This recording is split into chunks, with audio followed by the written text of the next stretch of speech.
Nasagip ng mga operatiba ng Manila District Anti-Cybercrime Team ang isang bagong silang na sanggol na ibinenta ng kanyang sariling ina sa halagang 25,000 piso sa Ermita, Manila.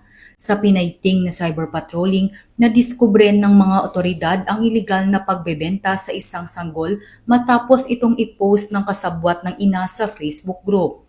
Dito na nakipag-ugnayan ang mga otoridad sa mga suspect para sa isang pisikal na transaksyon na nagresulta sa kanilang pagkakaaresto.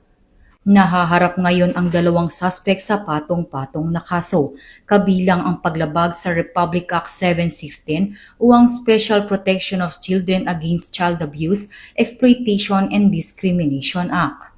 Samantala, ang nasagip na sanggol ay na-turn over na sa Manila Department of Social Welfare para sa wastong pangangalaga. Ang anak ay hindi ari-arian na anytime pwede natin ibinta. So, pagbibinta ng anak ay pinagbabawal ng batas.